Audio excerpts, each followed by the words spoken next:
안녕하십니까, 바로세움입니다.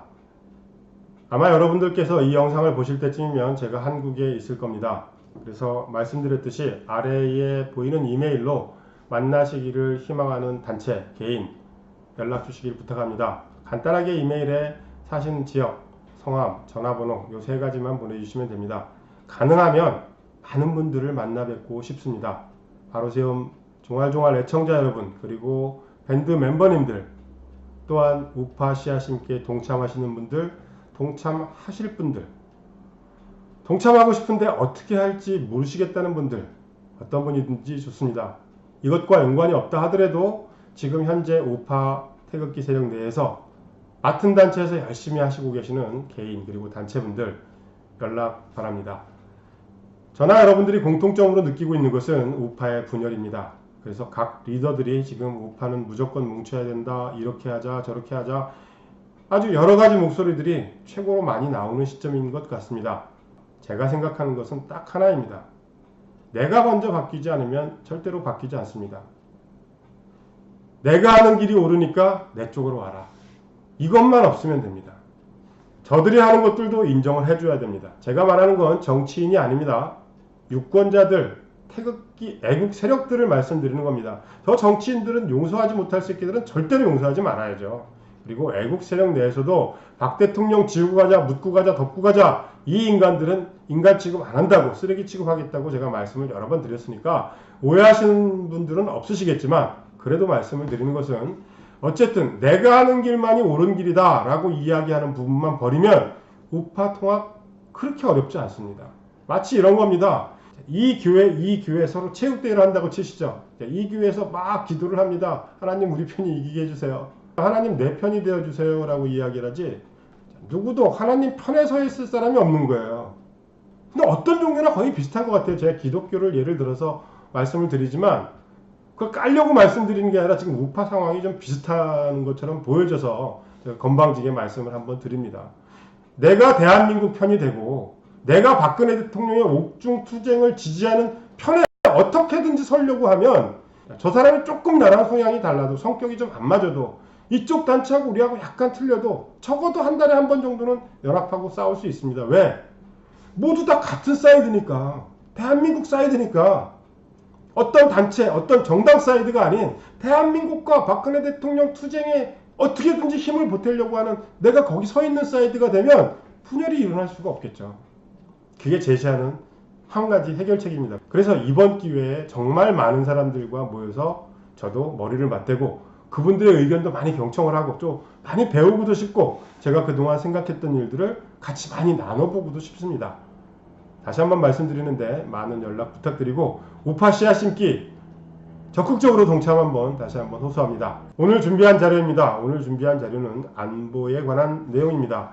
원래 저는 종북 패는 것만 일관되게 하고 싶습니다. 지금 밀려있는 인간이 100명, 200명이 훨씬 넘는데 이것도 제 힘으로 벅찬데, 문재인이가 정말 지금 나라를 운전해가는 꼴이 하루가 멀다 하게 사건 사고 여러 가지 일들이 터지지 않습니까? 제가 이걸 뭐 전문가여서 일일이 다 대응할 수도 없고, 아니 어떤 건 대응할 필요조차 못 느낍니다. 왜냐면 종북을 알면 그 수순들이 다 이미 정해져 있는 걸로 가고 있기 때문에 애지간한 것은 제가 논평이라든지 평가를 하지 않으려고 합니다. 그러나 이 안보 문제만큼은 잘 알지 못하고 계시는 분들이 계신 것 같아서 영상을 만들어 봤습니다.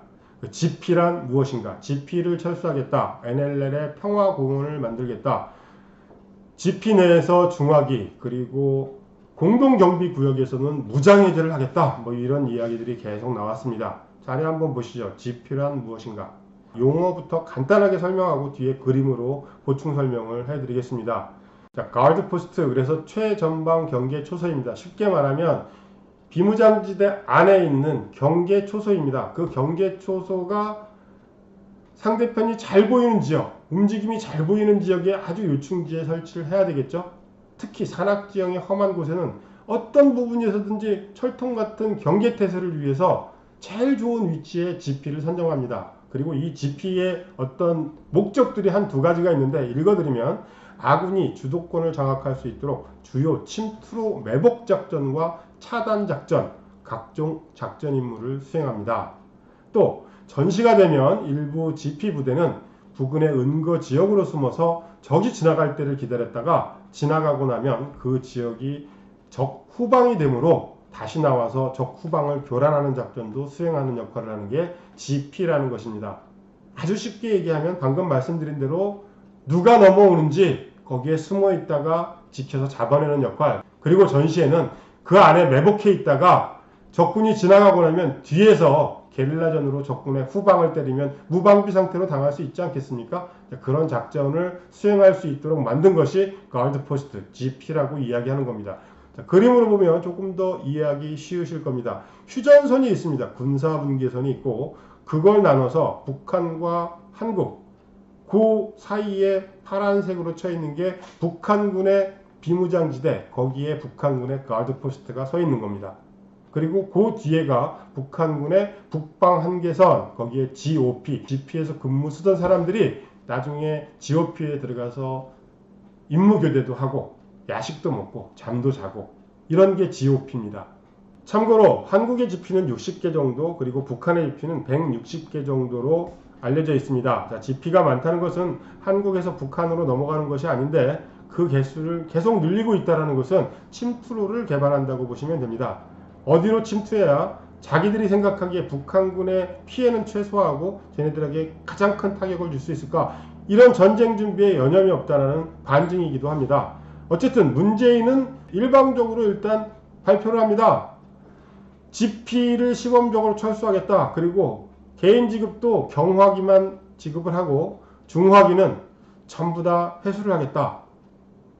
무엇보다도 NLL에는 평화수역을 만들겠다. 그건 뒤에 설명을 드리겠습니다. 그리고 공동정비구역은 아예 무장해제를 하겠다. 이렇게 이야기를 합니다. 적어도 국민에게 소통을 하겠다고 내세운 새끼가 한 번도 국민의 의견을 묻지 않고 일방적으로 통보를 합니다. 이렇게 알아. 내가 이렇게 할 거니까 나를 지지하면 너네는 깨어있는 지식인이고 사람 사는 세상에 그 사람에 들어가. 그렇지 않으면 너네들은 개돼지야 다 죽여버려야 돼.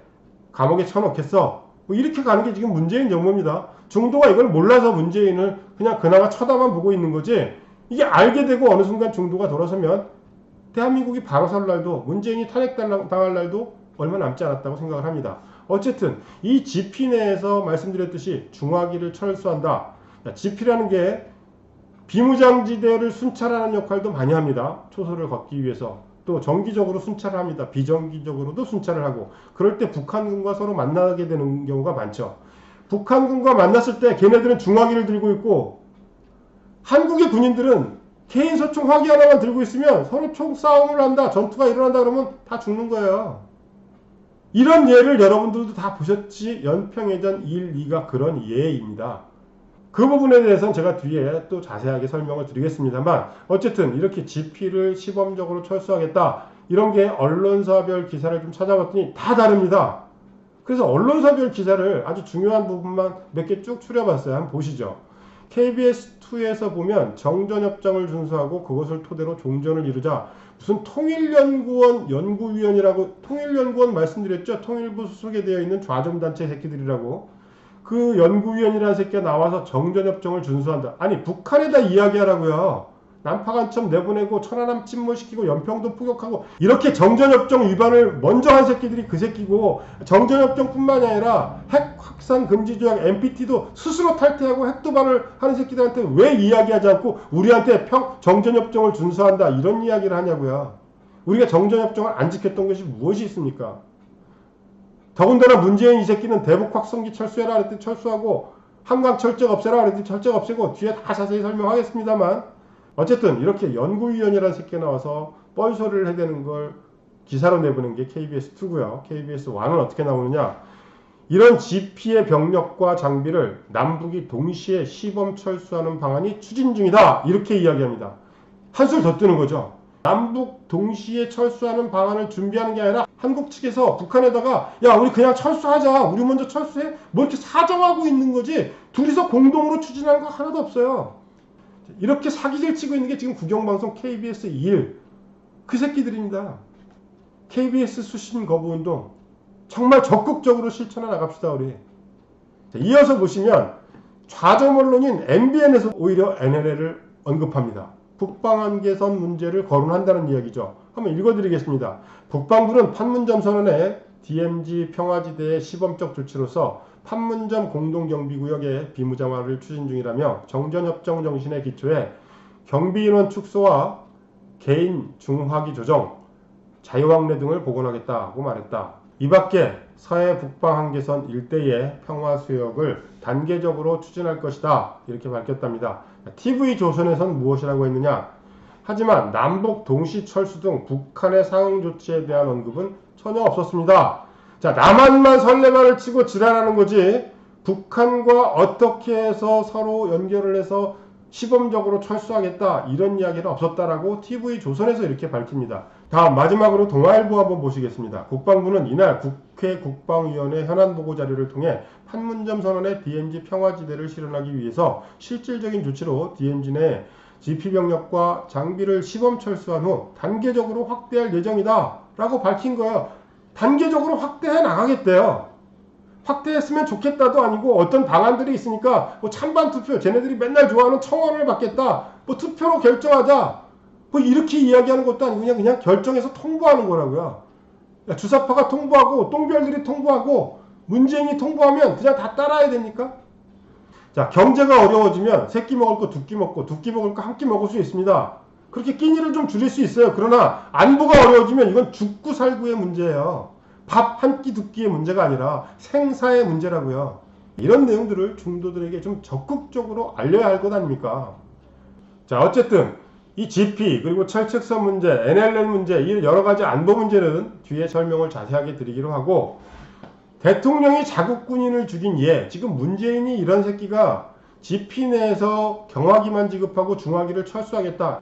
제가 이 얘기를 듣고 연평해전이 제일 먼저 떠올랐습니다. 1999년 6월 15일 원래 서해기준인데 격상시켜서 연평해전으로 바꿨죠. 제1 연평해전에 어떤 일이 일어났었냐? 아군은 전사자가 한 명도 없는데 반해서 북한군은 함정 두 척이 완전히 침몰하고 5척이 파손되었고 30여 명이 전사하고 70여 명이 부상당하는 수모를 겪었다. 이때 종북들이 어떻게 반응했는지 혹시 다들 기억하세요? 같은 민족끼리 총뿌리를 겨눴다.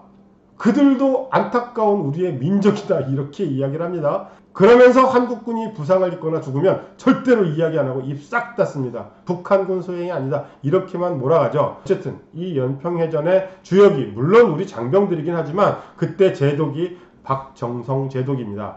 자, 이 박제독이 햇볕 정책으로 군인들이 정말 해이해져 있을 때 비상훈련, 긴급훈련을 계속 시키면서 비상시 북 도발에 대비하는 훈련을 정말 철저히 했었다고 합니다. 그랬더니 어느 날 기무사령관이 찾아와가지고 좀 적당히 좀 하셔. 그래서 아니 안보에 적당히가 어디 있느냐. 작전에 실패한 지휘관이 되고 싶지 않다. 나는 열심히 부하들을 최대한 훈련시키겠다. 그랬더니 그냥 웃으면서 가더라는 겁니다. 어쨌든 이 박제독의 이러한 노력 때문에 연평해전에서 우리 전사자는 거의 없고 북한군을 초토화시킬 수 있었죠. 이 박정성 제독이 강제 전역을 당합니다. 연평해전을 대승으로 이끌었음에도 불구하고 강제 전역을 당하는 수모를 겪게 되는데 그 배경에는 무엇이라고 되어 있느냐? 연평해전이 끝난 직후에 열린 남북 정상급 회담에서 북측이 연평해전의 남조선 책임자를 처벌해라. 박제독의 문책을 요구했다. 그걸 받고 나서 박정성 제독, 대승으로 이끈 그 제독을 해군본부에 대기발령을 내리고 대기발령하다가 자연스럽게 스스로 옷을 벗은 게 이 박정성 제독입니다. 김대중이 때 강제 전역을 당한 게 박정성 제독만 있는 게 아닙니다. 북한의 통신 상황, 모든 통신 상황들을 감청하는 감청부대가 있습니다. 시간 관계상 그 자세한 내용은 제가 설명을 드리는 건 다음에 기회 있을 때 하기로 하고, 어쨌든 북한이 단순 도발이다 라고 덮고 무마하고 그때 NSC라든지 정보 부서에서 전부 다 그렇게 보고를 올렸는데 이 한 소장만 단순 도발이 아니야. 얘네들 감청해 보니까 이러한 내용으로 서로 교신이 왔다 갔다 했고 이미 다 계획된 거였어. 이걸 밝혔다고 자진해서 전역할래? 아니면 반성문 쓰고 개망신을 당하다가 전역을 당할래? 그래서 자기 스스로 부대원의 안전을 위해서 그냥 전역서에 서명하고 나왔다고 한 소장은 밝히고 있습니다. 어쨌든 이 박정성 제독이 제1 연평해전을 겪고도 이 교전 수칙을 바꿔야 된다. 지금 있는 네가 이야기한 김대중 너 같은 정말 목포 해상방위대라는 그 있지도 않은 데에서 나온 그런 해군이 아니다.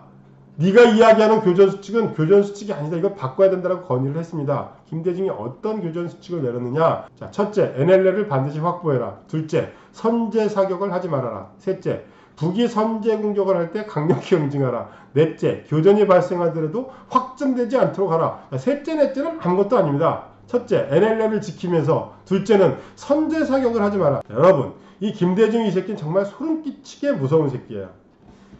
왜냐면 얘가 배에 대해서 전혀 모르는 게 아닙니다. 얘는 젊을 때 선주도 했었어요. 거기서 임금 떼어먹고 도망간 게 강원도입니다만 어쨌든 바다를 알고 배를 알아요. 그런데 선제 사격을 하지 말라고 합니다. 두 배가 적군끼리 서로 딱 부딪혀가지고 전쟁이 시작될 때 먼저 쏴서 명중시키는 게 승리할 수 있는 확률이 99.9%예요. 전투력 상실을 해요. 완전히. 총도 제대로 못 쏜다고요. 그게 제2연평해전 아닙니까? 그래서 박정성 제독이 이야기를 합니다. NLL을 반드시 확보하라고 이야기하면서 선제 사격을 하지 말라는 건 아예 모순이다. 말이 안 된다. 그리고 이 내용을 상부에 건의까지 합니다. 근데 완전히 묵살을 당하고 강제 전역을 당하죠.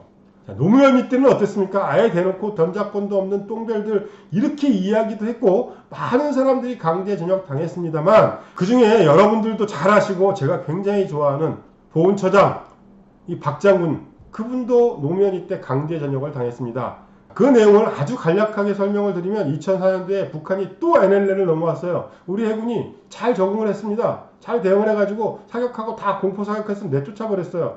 그걸 가지고 북한에서 무엇이라고 하니까 북한 편만 드는 거예요. 북한 맛만 맞다고 믿고 한국 내에서 그 당시 있었던 장병들은 완전히 묵살하고 징계를 하려고 합니다.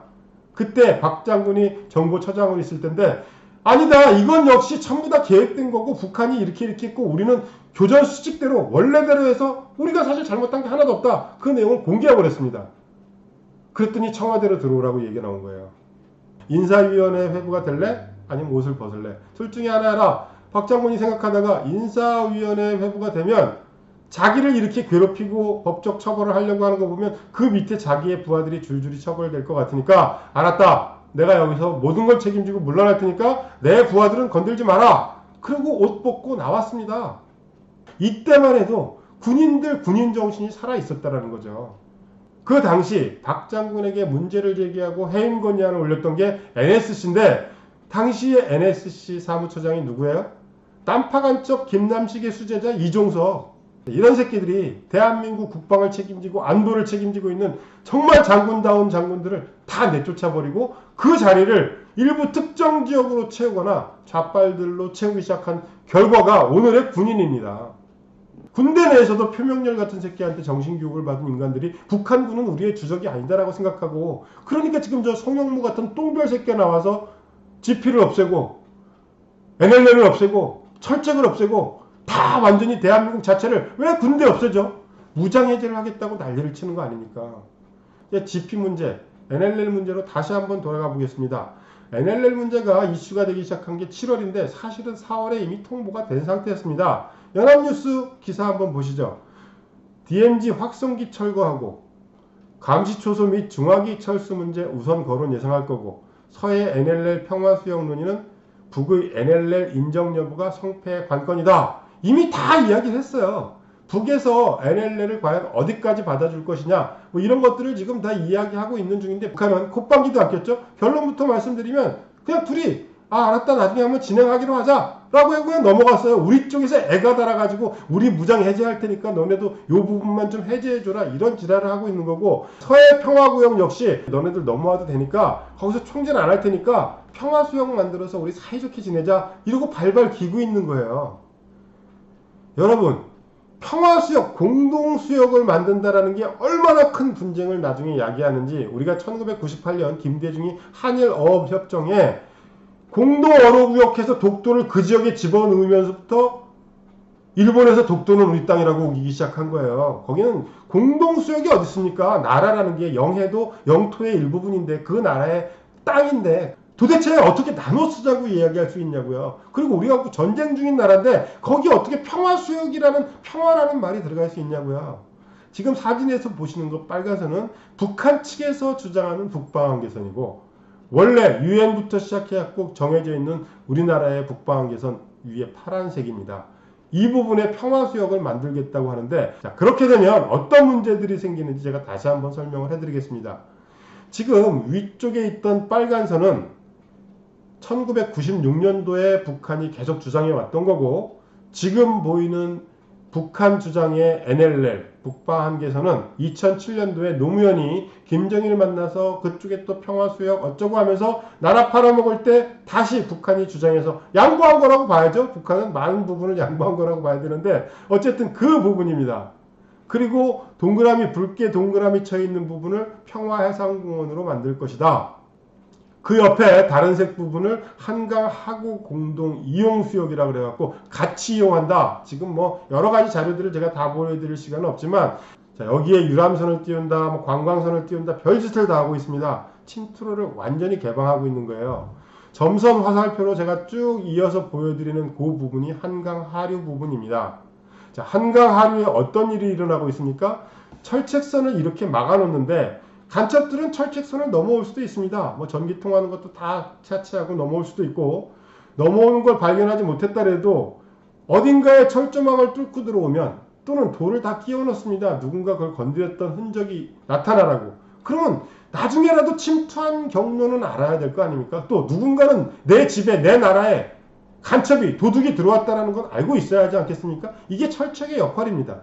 근데 그 철책을 해체하고 있습니다. 한강하고 고양구간 철책 8.4km 내년 6월까지 철거라고 통보합니다. 지역 주민을 대상으로 200명가량 여론조사를 했다는데, 누구를 대상으로 어떻게 조사를 했는지는 전혀 알 수가 없습니다. 어쨌든 철거를 하기로 확정을 했고, 여러분들은 통보를 받았습니다.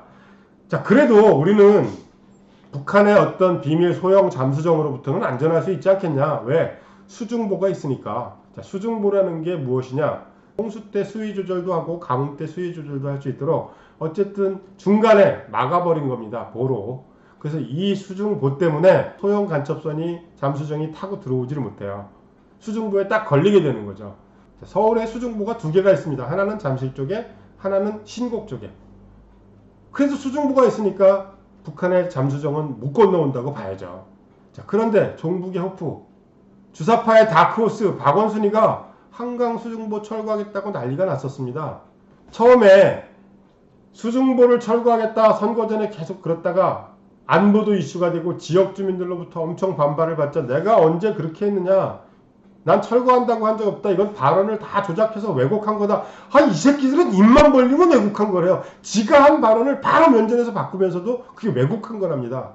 어쨌든 그 이후로 시장이 되고 나서 수중보 철수를 2013년도부터 계속 주장을 하다가 2018년도에 이번에 다시 또 주장을 시작합니다. 수중보 때문에 일단은 수심의 차이가 낮을 때와 깊을 때의 차이가 별로 안 납니다. 그런데 수중보를 없애버리면 수심의 차이가 때로는 2m 이상이 나요. 2m면 북한의 잠수정이 활개를 치고 다닐 수 있을 정도가 됩니다. 이 수중보 때문에 일단은 북한의 잠수정이 오지를 못하는데, 이거를 계속해서 철거하겠다라고 주장하는 게 박원순이고 환경계고, 그 주장을 철거하겠다 그랬으니까 계속 철거해라 라고 압박하는 게 한겨레입니다. 한번 보시죠. 서울시 철거 관련 연구 용역을 다시 발주를 했는데 2015년 연구 용역과 별반 차이가 없어서 환경단체가 맹비판을 하고 있다. 철거가 안 될까봐. 이 환경단체 말씀드렸죠? 국가보안법 폐지, 미군 철수, 연방제 통일 강력하게 앞장서서 싸우는 게 이 환경단체들입니다.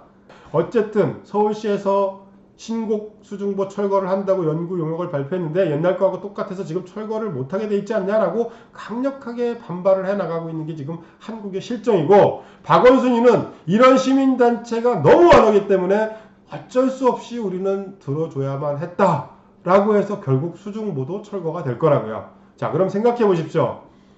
GP에서 중하게 없애고 시범적으로 철수한다면 어쩐다. 자, 그러면 북한에서 만약에 개수로 철거하자. 너네 60개 철거하고 우리도 60개 철거하고. 그럼 북한이 100개 남잖아요. 그럼 어떡할 거예요? 그거에 대한 대비책은 있습니까? 아, 그럼 말이 안 되지 않냐고 우길 겁니까? 빌고 사정하는 주제. 거기에다가 뭐 공동경비구역 비무장한다고 치죠. 뭐 유엔군도 있으니까 나중에 유엔군도 결국은 철수를 시키겠죠. 거기에다가 NLL에 아까 보셨던 평화해상공원 NLL을 기준으로 평화구역을 만들고 그 평화구역에서 이어지는 게 공동어로구역 해가지고 거기다가 유람선도 띄우고 뭐 어쩌고 이야기한다고 얘기했죠. 거기에 수중부까지 없앱니다. 자, 수중부가 없어지면서 잠수정이 충분히 드나든다고 말씀을 드렸죠. 그리고 수중부에서 나와서도 이제 철책 하나 거칠 거 없이 그냥 자유롭게 돌아다니는 거예요. 철책도 다 걷어놨으니까. 걱정 안 되십니까? 그 근방 사시는 분들? 이게 지금 한국 상황이라고요. 중도들한테 이런 사실을 좀 알려야 됩니다.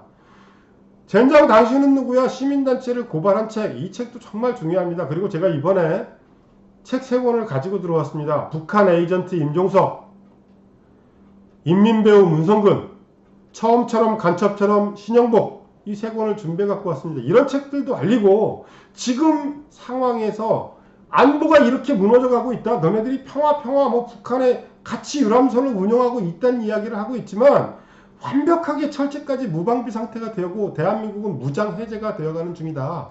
라는 것들을 좀 우리가 알려야 되지 않겠습니까? 자료 하나 더 보시고 영상 마무리하겠습니다. 보시는 자료는 메가더 장군에 관한 내용입니다. 자, 메가더 장군은 사실 공산지역 전체를 악의 근본으로 봤습니다. 저것들은 없애서 쳐서 섬멸해야 될 그런 대상으로 본 거예요. 이념의 문제도 중요하지만 사람들을 속이고 착취하고 저 공산정권은 지구상에서 없어져야 된다. 그래서 확전도 불사하고 중국이든 소련이든 오면은 무조건 치고 올라가겠다라는 게 메가더 장군의 주장이었고, 트루먼 대통령 걔는 한국 내 국지전으로 확전시키지 마라, 최소화해라. 그런데 뭐 둘의 의견 차이에 의해서 메가더 장군이 전쟁 중에 경질이 되죠. 메가더 장군이 경질이 돼서 미국에 왔을 때 아이젠하워 2차 세계대전을 승리로 이끈 아이젠하워보다 2배 이상의 많은 인파가 메가더 장군을 환호하면서 메가더 장군을 경질했던 트루먼에 대해서 욕을 하고 시위를 하고 난리를 쳤었어요. 어쨌든 그런 메가더 장군과 인터뷰한 기사 내용 중에 일부를 좀 읽어드리겠습니다. 자, 메가더는 자신이 도쿄에서 한국전을 지휘하고 있을 때 그가 구상하고 실천하려 했던 군사상의 모든 전략을 미합참에 보고했다. 근데 이상하게 어떤 전략이든지 하려고 하면 다 실패로 돌아가는 거예요. 나중에 알고 보니까 미합참에서 영국군에서 파견 나온 애들하고 일부 정보 공유를 하고 그 중에서 어떤 정보들을 다 넘겨주고 했는데 영국군의 침투해 있던 소련의 스파이들이 다 알고 소련으로 인해서 북한군에 들어가면서 그리고 중국군에 들어가면서 메가더 장군이 실행하려고 했던 작전들을 다 미리 알고 있어서 실패했다는 거예요. 그만큼 영국과 미국에도 다 간첩들이 숨어 있다는 거예요. 결론적으로 메가더가 아주 통탄을 해야 하지만 한국에 대해서는 이렇게 평가를 합니다. 한국만이 지금까지 모든 위험을 무릅쓰고 공산주의에 대항해 싸워온 유일한 나라입니다. 한국 국민들이 보여준 대단한 용기와 불굴의 의지는 말로는 다 표현할 수가 없습니다. 그들은 노예 상태를 택하느니 차라리 죽음을 무릅쓰고자 했습니다. 죽기를 두려워하지 않았다. 대포도 없고 탱크도 없고 변변한 무기 하나가 없지만 자기 몸에 폭탄을 묶어가지고 탱크를 돌진하던 그 모습들을 메가더 장군이 본 거 아니에요. 노예를 택하느니 차라리 죽음을 무릅쓰고자 했다. 이런 나라가 대한민국이었습니다, 여러분. 그 나라를 제대로 지키지 못한 건 어찌 보면 저와 여러분 때문이에요. 이제라도 우리가 좀 정신 차려서 화합하고 뭉쳐서 다시 한번 강력한 대한민국을 만들어 봅시다. 다음 영상에서 뵙겠습니다. 감사합니다.